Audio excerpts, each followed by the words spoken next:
অন্ধকতা সম্পন্ন আমাদের এই পথ, কোথাও আপনি দেখেছেন পাহাড়, কোথাও নালা, আবার কোথাও এরকম নদী পথে সীমান্তের নিরাপত্তাটা নিশ্চিত করে আসছে এবং এটা খুব ভালোভাবেই এরা কাজ করে আসছে এবং অসাধারণ কাজ করছে তারা। আমাদের এই সীমিত জনবল নিয়ে আমরা খুব কার্যকরীভাবে কাজটা করছি।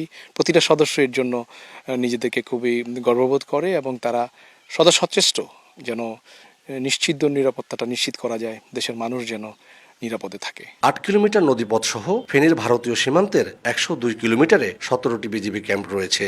গত এক বছরে ভারতীয় কাপড়, মাদক, গরু কসমেটিক্স, মোবাইল ডিসপ্লে সহ 76,59,20,570 টাকার চোরাই পণ্য উদ্ধার এবং 17 জনকে আটক করেছে বলে জানিয়েছে ফেনীর ব্যাটালিয়ন 4 বিজিবি। দেশের স্বার্থে আমরা সকলেই এই দায়িত্বটা অত্যন্ত নিষ্ঠার সাথে পালন করছি, কেননা আমাদের এই ত্যাগ দেশের মানুষকে নিশ্চিন্তে ঘুমাতে সাহায্য করে।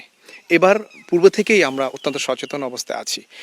আমাদের এই বেল্টে চিটাগংয়ের বারোয়ারহাট থেকে শুরু করে ফুলগাজী শেষ পর্যন্ত প্রায় 125 কিলোমিটার মতো বর্ডার আছে। আগে থেকেই সতর্কতা থাকতে পারি এবং তাদেরকে প্রতিরোধ করতে পারি।